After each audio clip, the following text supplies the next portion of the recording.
Good afternoon, good morning, good evening, good day, everybody. This is Dan Heise of BirchStreet London. I'm joined today by my good friend and colleague. Are you a friend, actually, Gareth? I'm a colleague. Okay, great. Gareth, where are you coming from today? Coming from Sarasota, Florida, where all wonderful cuisine is. Really? For sure. Very munchy down here. Wonderful cuisine. All right, great. I'm in London, the home of the, the Scottish porridge pie and bad steak. But other than that, great to be here. Hey, welcome everybody to episode 3 of Munched. This episode is pretty darn exciting because this is the actual ultimate food competition. It was run by a pretty great team at BirchStreet who went out to the world and asked everybody to send their recipes in, and then Chef Lawrence, Chef Flavio, and sous chef Carla were the ones who were going to be showing and telling and demonstrating how to put those recipes together. So it's a pretty exciting competition. We can't wait to get going on this. All right, I think we're going to go into the first one, right? And Gareth, I'm going to let you go. Do you want to lead this one? Absolutely. This was Chef Lawrence with the ABC soup. Dan, you throw down letters like that, and he's in the kitchen. Where was he coming from, Dan? And when ABC, doesn't that mean like always be closing, or does it mean something like vitamin? The Jackson 5. It's a Jackson 5. Jackson 5, ABC. That's what it was. Bad. Or the Sesame Street letters of the day. That's true too. So do you want to talk about ABC soup? Like, what the heck is it? Well, this particular soup was submitted from Asia Pacific. It's a Malaysian dish, and ABC stands for vitamin A, vitamin B. Take a guess, Dan, with it. Yep. Vitamin D, because that's from the sun, and Malaysia has a ton of sun? No, and I know you've been there, but it was C. I failed. Made it through. Let's get ready to rumble!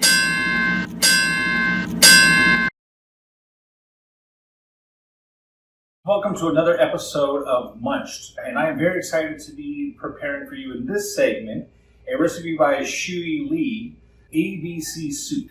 Now, to get started, this recipe is going to contain pork ribs, but we have approximately 1.5 pounds of pork ribs that I have cut into 1 or 2 bone segment pieces. I'm going to be blanching this pork in some boiling water. It's actually a very basic court bouillon that I've made with bay leaves, peppercorns, and salt. So let's go ahead. I have my boiling water. We're going to put the pork in there. We're only going to blanch this really quick, maybe 1, maybe 2 minutes. Now that we've blanched the pork ribs, we pulled the pork out and we ran it under cold water, gave it a good rinse, let it cool down. Now we're going to introduce it back into the soup. So here we do have our ribs. We're going to reintroduce them back into a fresh pot of water. We're doing about 2.5 liters, which is a little over a gallon.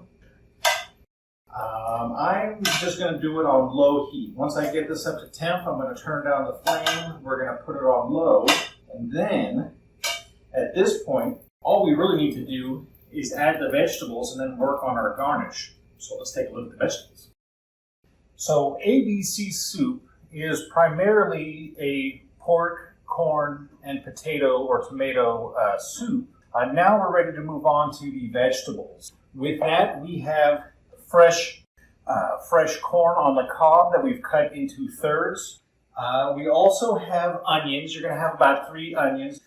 I took 2 large yellow onions and I cut them into roughly 1-inch square pieces. And so we're going to add these to our broth. The next thing that we have to add is potatoes. Now, potatoes, you typically want to do about 4 medium-sized potatoes. You want to peel them, and then you want to cut them into large chunks, but bite-sized pieces. So here we have our beautiful potatoes. I'm going to go rinse these, and we'll put them back in. So we're going to add these potatoes. I am loving that color. We also have carrots. I took some rainbow carrots. I took rainbow baby carrots and I chopped these up. I did a roll cut on these. That's going to add some very good healthy vitamin to your recipe as well. Now the majority of our soup is cooking. It's simmering slowly. We do want to add a little bit of seasoning. It's always good to salt and pepper as you go. You want to salt and pepper season in stages. Here we have some beautiful tomatoes, a variety of different colors. We're going to let this soup simmer on low for about a half an hour, 45 minutes. We're going to put these tomatoes in the last 20 minutes or so. We don't want them to disintegrate into the soup. We want them to have some character. So we're going to do some garnishes for this soup. We're going to make some corn riblets to serve with the soup. So we're going to cut the corn into riblets. So you cut it in half again. For this, we're going to go ahead and put these in our bowl. I'm going to make some more, but just for right now, we're going to start with this. We're going to add some melted butter. We're going to add some of your favorite chili seasoning, and then some lemon.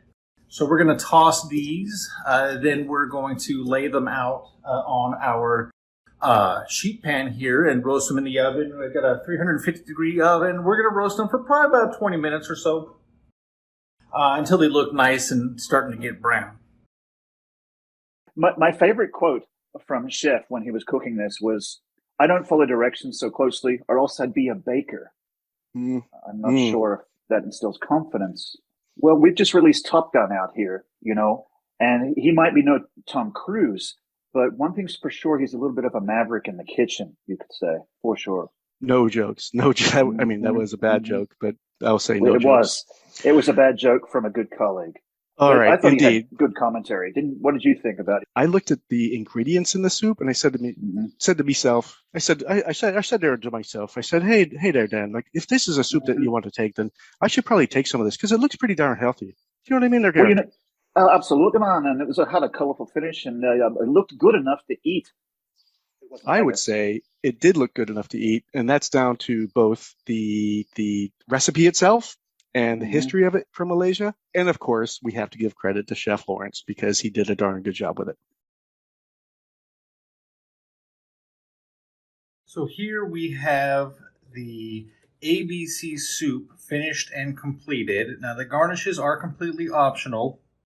I prefer to add a little bit of green onion for color, but here we have it. ABC soup, the recipe provided by Shui Lee.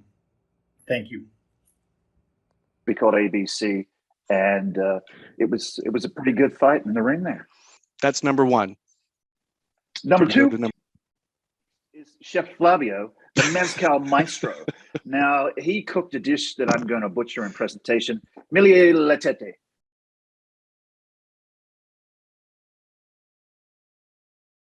Hello, ladies and gentlemen from BirchStreet. My name is Flavio Melendez, alias the Mezcal Maestro. And today, I'm going to cook a recipe that one of you kindly sent to us. And the ingredients are pork shoulder. We have also extra olive oil, kosher salt, black pepper, garlic, whole milk, rosemary and bay leaf, crushed peppers, lemon peel, and chopped parsley. and let's go to cook.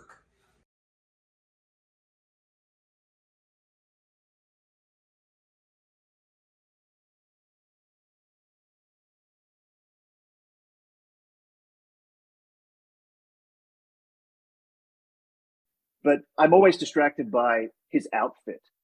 Where was he and what was he wearing, Dan? Well, to me, I guess he was in his kitchen, but to me, it looked Mm-hmm. like he could have been in some basement of somebody's house that he wouldn't want to tell his wife about. Mm-hmm. There was some running commentary from Mexican television in the background. I did hear that on the audio. That too, that too. But Mm-hmm. apparently, his headgear definitely set him apart because I haven't seen that, outside of the wrestling circles myself. Definitely not in the For kitchen. sure. For sure. And I noticed that both with he and Chef Lawrence, they both cook with gas.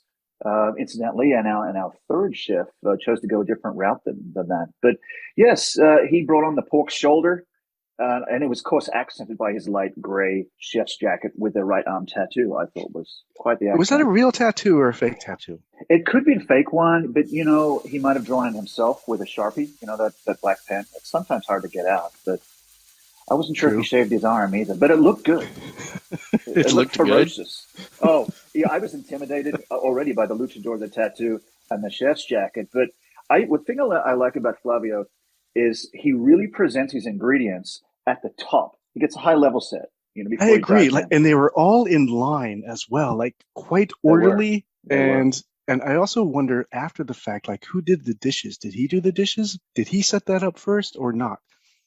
He looked happy that he wasn't doing them. So maybe he had some sort of family member behind the camera or just outside of screen with maybe a ruler, as you said, putting 5 centimeters or an inch between each of those ingredients as they look extremely well set apart. Totally. He had some power. Agree. Did you see the power gestures when he had the first one? Yep. And he went double fisted fingers. Yep. You just don't see that in the kitchen these days. You don't. Pretty impressive, but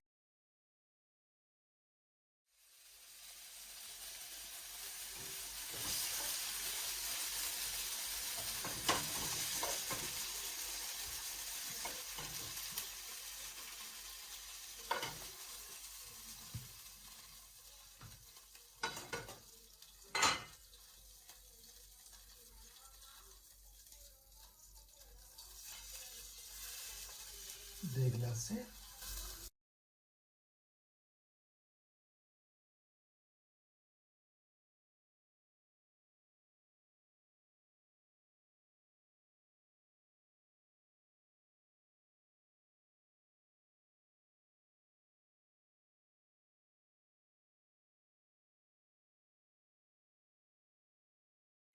Hello, my friends from BirchStreet.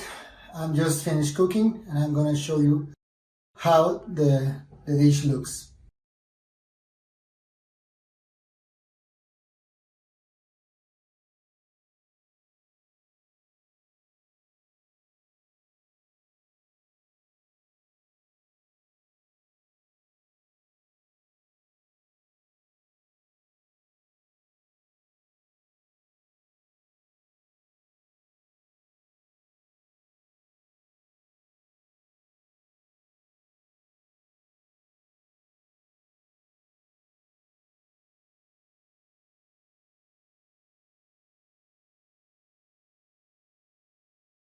I present you the Mayalia latte.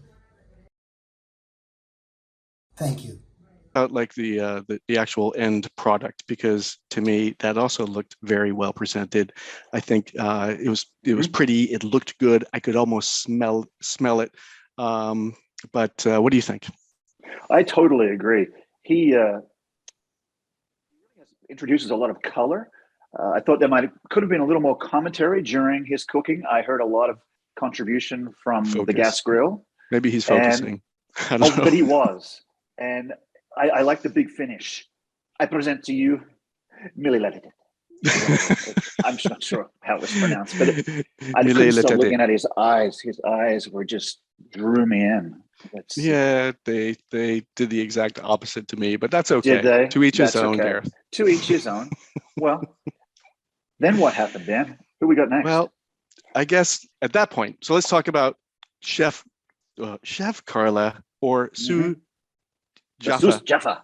Jaffa. So what does she cook? She brought in a fabulous recipe from, where the heck was that recipe from? The chicken wings a la cook. China. Great. Yep. So APAC really delivered. I know, right? Mm-hmm. Anyway, she came to us from her lovely kitchen in South Florida. I was stunned by the fact that our third chef, you're looking at a white chef's button-down jacket, a gray chef's button-down jacket, chador, and then you throw in the mask, and then you throw in Chef Carla, the Sus Jaffa, and then she hits it out of the park with that one side zipper up light gray outfit with the head scarf. I did notice that, and I was rather impressed. All right, hello everyone. The recipe I have today is chicken wings a la Coke. This is a recipe that came from Sherry in our China office. I'm very excited to make it. Never made this recipe. Chicken wings with an Asian flair. Now, I don't typically have Coke in the house, and I'm not endorsing the product, and because Coca-Cola didn't give us any of their products to sponsor it, I'm not showing you the can. But I'm going to show you what I already have. This is my mise en place. What I have here are your chicken wings. I have about 500 grams of chicken wings. I also have 30 milliliters of the soy sauce. I have some slices of fresh ginger. I have 30 grams of sugar, some white sesame seeds, and 450 milliliters of Coke. We're going to be using grapeseed oil because the high heat that we're going to put on the wings. And I'm going to be cooking them in my wok to give them a good shake. Now, I wanted some color in that, so I'm going to put aside, this is not Cher's recipe, and so I hope that she doesn't mind it. But what I'm going to do is a cucumber Asian salad. I already have my dressing here, which is rice vinegar, a little bit of chili pepper flakes, toasted sesame seed oil, some salt, and a little bit of honey. And we're going to put some red pepper, sesame seeds, a little bit of onion, and very thinly sliced cucumbers. I'm going to mix that up, put it in the fridge so the flavors marinate, and when the time comes, then I will serve it along with the chicken wings. Now, one thing that I want to mention is in Mexico, every time we think about Coke, I also have this drink on my mind, which is rum and Coke. It's called Cuba Libre. So I thought, well, a little bit of rum, a little bit of Coke, it doesn't hurt anyone. I mean, what could happen here? Really nothing, right? So we're going to give it a try, a little bit for the recipe, a little bit for me. Actually, that doesn't go in the recipe. That's just for me. So I'll get started, and I'll see you in a little bit. Now, why is the phone always gone? Maybe I should go back to... What was I doing? Okay, we're going to put some oil in this very hot wok. I already have it pretty hot. You can see it's going to get very smoky right now.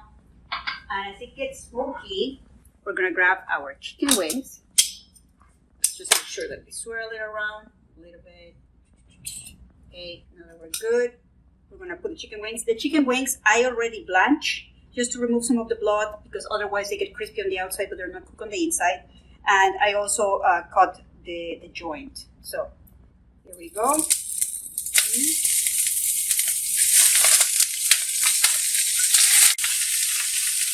I added a few pieces of ginger in here, and you can see now they're getting brown. Now what I'm going to do is I am going to add the marinade, and the marinade is the soy sauce with the sugar.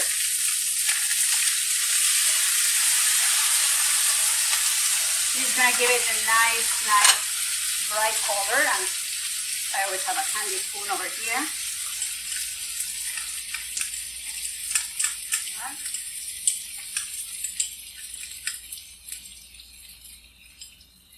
Okay, and the last thing, that we add is our Coke.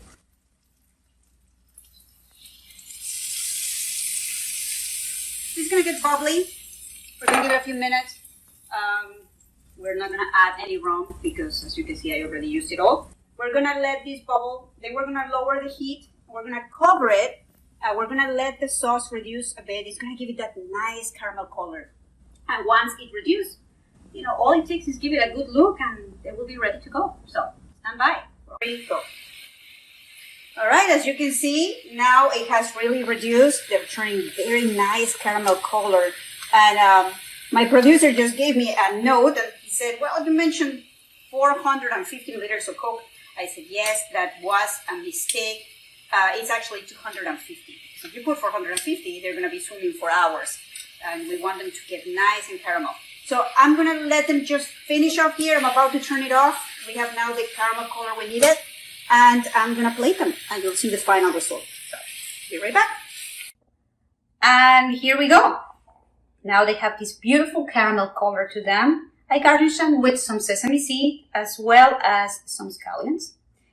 And then just a touch of that cucumber salad we talked about. And that is just to cut through the sweetness, that sweet and sour that you're going to get with a little bit of the salad. Just a tiny touch. But I really want to highlight the chicken wings. They are, or at least they look exceptional. I'll have somebody taste them and then we'll see the results. But hope you enjoy the recipe. Anyway, did you notice the bottle of rum behind there? I did notice the bottle of rum. I wondered what sort of bottle that was. Could have been a wine bottle, could have been some repurposed rum, could have been a rum runner. But I was definitely intrigued by the Chinese love of rum in this Indeedy. recipe. Well, yes, there you go. I didn't know Pirates of the Caribbean even got that far, but it's okay. Yeah, maybe. Who knows? Right. Well, similar to Flavio, Chef Carla had very well presented ingredients, don't you think? For sure. And I love the way she has that white countertop. She lays them out. You get a clear level set of what I'm going to cook and why I'm going to cook it this way. And it got me excited about chicken wings. I don't know about you, Dan, but chicken wings are pretty popular. And this is some good eating here. Oh yeah, and you know, anybody who likes it, if you're throwing a Super Bowl party or for sure, a World Cup party, like or chicken a wings, luchador, or watching the luchadors. I mean, darn right, whatever the heck that is, I'm there, I'm with you. Yeah, but yeah, overall, I think Carla's presentation was great. She had awesome humor. She was very serious as well. I think she helped everybody understand how the recipe should be laid out, how it should be prepared, right? And the Good ultimate communicator. Exactly, I agree. Totally agree. We went back to Southern California, didn't we, for the Sidhu Himachali? Well pronounced and well done. And that recipe came in from team member in India, right? Yes, we have many, of course, on the BirchStreet team from India. So why not dive deep into Indian cuisine? You in London have had plenty of this. I in Australia have had plenty of that growing up as well, Indian cuisine. Love it, very diverse.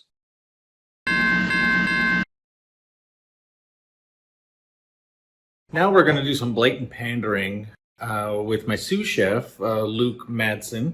We're going to make some Sidhu Himachali, which is a traditional Indian dish sent to us by Tanu Bharti Sharma. And I'm actually just going to turn it over and let him take it the rest of the way. To start the dough, we're going to make a leavened dough, so that means it's going to have yeast in it. We're going to give it some time to rise. So the first thing that we're going to do is we're going to take about a cup of whole wheat flour, which is about 150 milliliters. And we're going to put the equivalent of about a quarter teaspoon of pink salt. And then separately, we want to activate our yeast. So we have about 1.5 teaspoons of dry active yeast. And we're going to put in about 2 ounces or so of warm water. We're going to just give it a little swirl and give that some time to come to life. Now that we've waited a few minutes for the yeast to get activated with the warm water, we're going to go ahead and mix that into our flour and salt mixture. We're also going to add a little bit of ghee and a little more water to get this dough started. So we're going to go ahead and pour in the yeast, mixing it around. We're going to add, well, let's add the butter first. Why not? We're going to add about 2 teaspoons, or you can add a tablespoon, it's fine. We're going to add a little bit more water.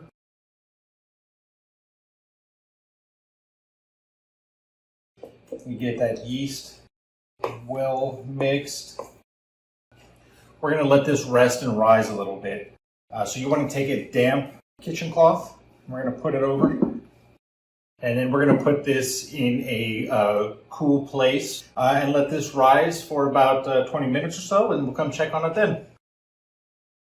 So now that we have the dough rising in the fridge, the next thing we're going to do is dry roast the mix. So we're going to take about 2 big tablespoons of peanuts, a little bit of walnuts. Now we're dry roasting, which means that there's not going to be any oil, no butter in here. We want to lightly toast these, try to get a little bit of a color change. And this is going to take about a minute or so. Once this does get toasted, we're going to add some poppy seed. And again, I've got white poppy seed and black poppy seed here. I've got some green chili with a little bit of ginger mixed in.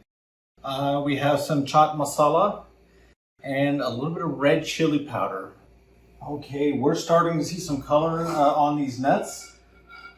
So these are getting hot and toasty. Now we're going to add the poppy seeds. We're going to mix that around a little bit. These are going to toast pretty quickly, so we're going to turn it off. Now that it's off, the pan is still hot. We're going to add the chili and the garlic. We're going to add the masala. We're going to add the chili powder. Mix that around a little bit while the pan is still hot. Again, the flame is off. And then as soon as this cools down, we're going to add a touch of water and then we're going to blend it. Okay, our mixture has cooled. Didn't take too long. We're going to put it in a food processor. We are going to add just a touch of butter. And that is good. So what we have here is a chop consistency. It's not too blended, it's still kind of rough. This will make a nice filling. So now our dough has risen and it's time to stuff the sea-doo. And you want to give it, just toss a little bit, but you want to make about a palm-sized portion. I like individual portions, so that's what we're going to go with. We're going to take it, we're going to stuff a spoonful, and then we're going to bring it up like a beggar's purse. When you do have your pan for steaming, definitely recommend buttering. Use some ghee, butter the pan that you're going to steam in to prevent it from sticking. So what we're going to do is we're going to put our first one in. Now for presentation, I like, and also because it helps me figure out what's actually inside the bun, I'm going to take a little bit more of the filling and we are going to stick it on top. We're just going to kind of press that in. This way, when it's done, I know for sure what stuffing is in this bun or in the sea-doo. So the next thing we're going to do is we're going to pop this in the steamer. All right, we have pulled the sea-doo out of the steamer. It took about 10 minutes to finish cooking. So now for presentation, that I am going to... I wondered myself, Dan, if this dish, sea-doo himachali, is very popular in Bollywood over there in India. I don't know.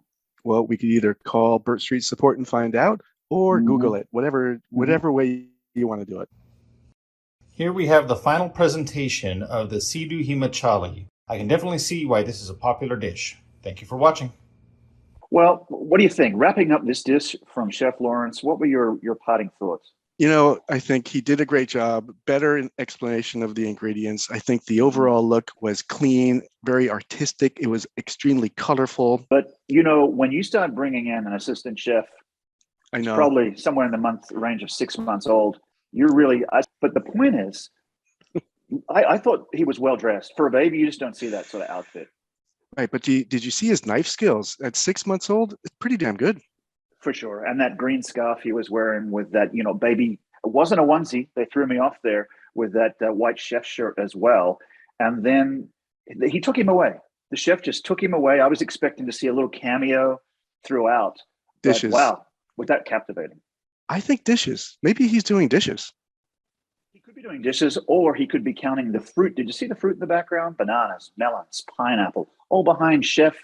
And then a fridge. He is the only chef that's of all three whose fridge didn't look like a fridge. I know that. I was jealous. Where's the Even fridge? I don't kept have looking that for the type of fridge. Does Oh, anybody I else love have that soup. type of fridge? No, That's built-in pro I know. fridge. That is. I feel a little lesser for not having a fridge like that, but I'll start saving. Something sweet now. So what happened next, and who was? Well, it's back to our favorite Chef Flavio. And I think he went into a fabulous recipe for malt chocolate chip cookies. And oh my God, to my heart, I love chocolate chip. I love malt as well. So this is something that I just, I was like, yes, it's time for this. Hello, my dear colleagues from BirchStreet. My name is Flavio Melendez, the Mezcal Maestro. And for this second round, I'm going to prepare some cookies. Here are the ingredients.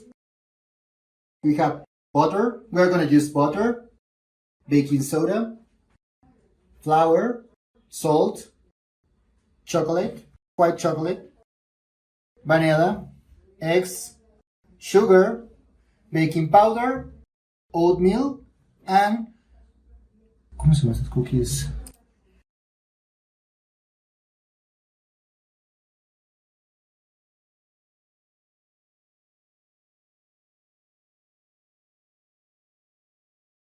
Well, I liked his detailed, once again, explanation of all the ingredients. Once again, all measured. I think there were red cups, spoons. Preparation was extremely fast this time around. He really panache.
I guess my cookies are ready.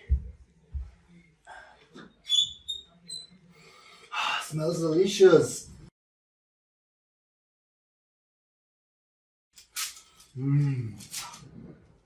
Hello, my friends from BirchStreet. The cookies are ready to go. I'm going to present it. I have a dish already dressed for the cookies. Let me just put in the plate.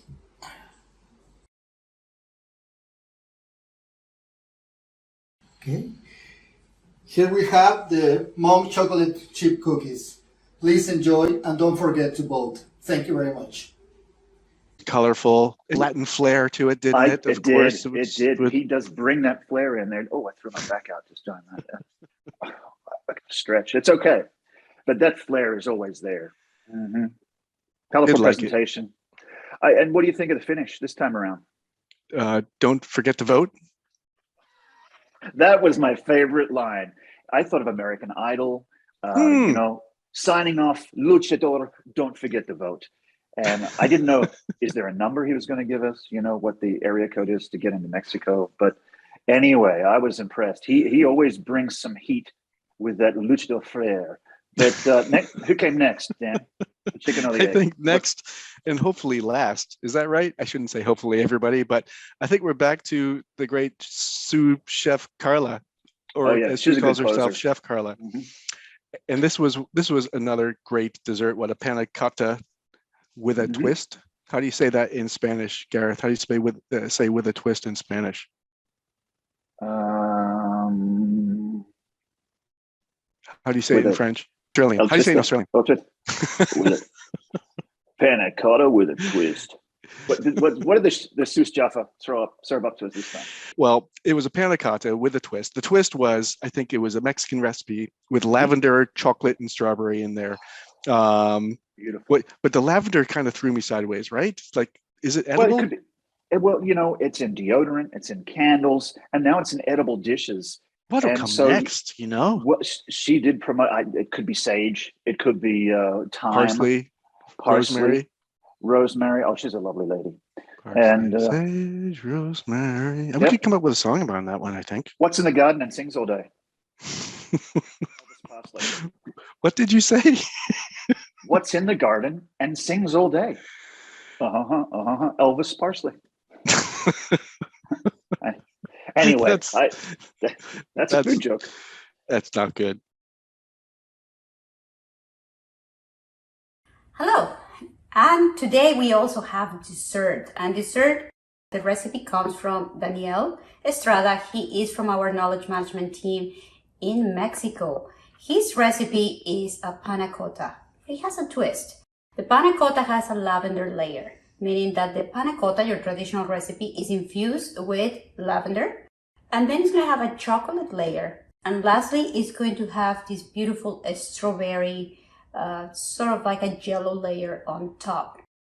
It's an ambitious recipe, so I'm going to walk slowly through it. I'm going to show you the ingredients real quick. For the lavender layer, we have 2 cups of the heavy cream. We have 1 envelope of gelatin powder, have 100 grams, which is about half a cup of sugar, 3 tablespoons of water. It has to be cold. And then we have 1 tablespoon of the lavender flowers, which you can see right here.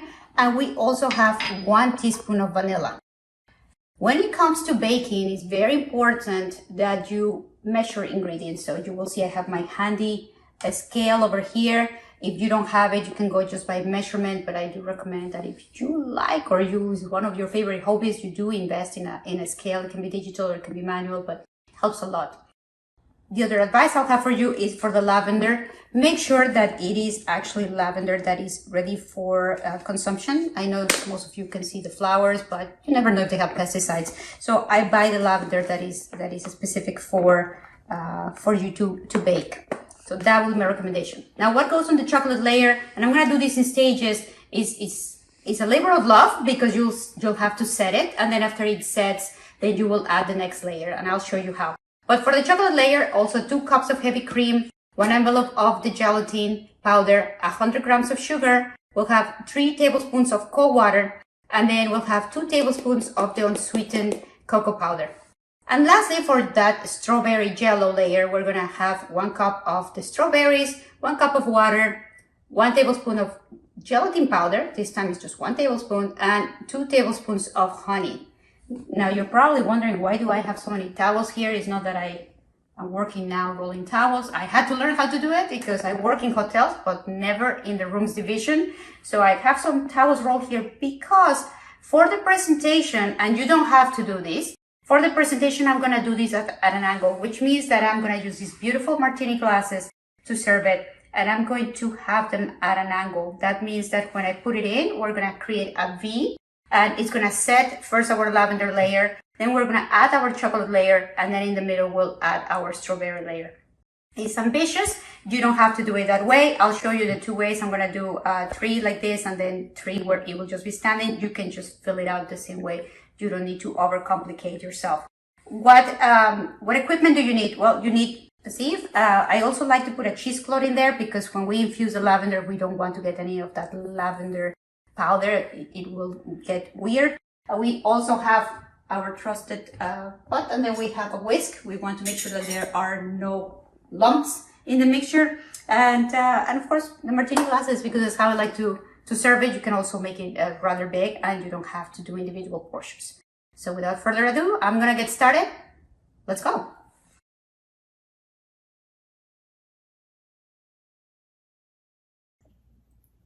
All right, I already strained the mixture and I put it on the glasses. You will see I propped it here, so it sets in a way that it's at an angle, but I'm also doing it this way so you can see that you can do it either way. I'm gonna put this in the fridge. It's gonna set for 2 hours, and then we'll start the process with the chocolate side.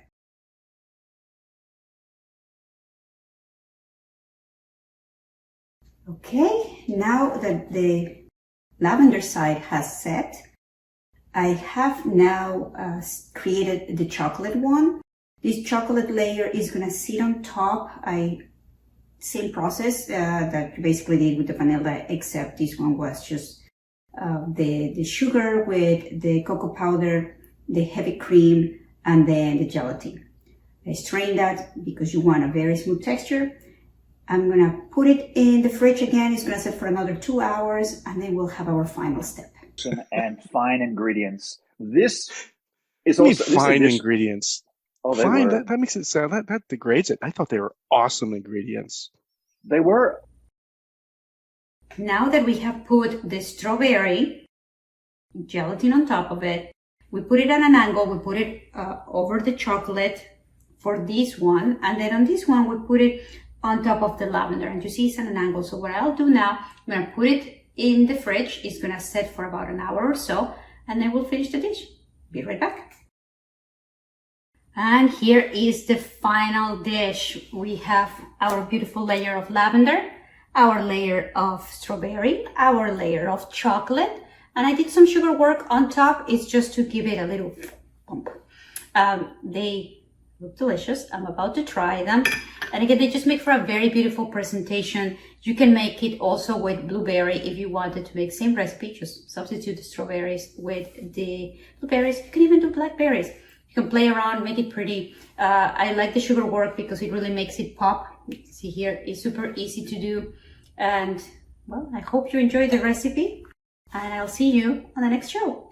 Preparation, like, what do you think of the preparation? I think it was a bit of a whirling dervish, as we say here. Oh, it was a whirling dervish. It was a roundabout. If you've ever been to Hampstead in the UK, there's 7 of them. And they moved really quickly through. It was a rapido preparation.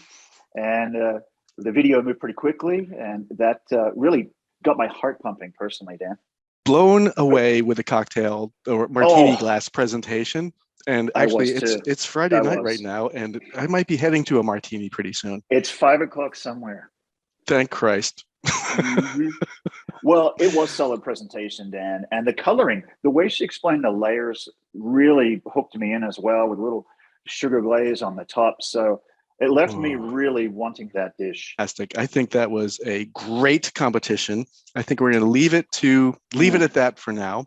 But thank you all again. Thank you for your time. Thank you for watching. Thank you for submitting your recipes. Thank you to Chef Lawrence and Chef Carla and Chef Flavio in all of your different guises and your expertise and your commentary and your humor. And thank you all for watching as well. Looking forward to finding out the results and indeed going on to episode 4 of Munched, which I'm sure will be equally as odd and entertaining as this one was. Signing off from London, this is Dan Heise and my colleague for now, Gareth Fraser.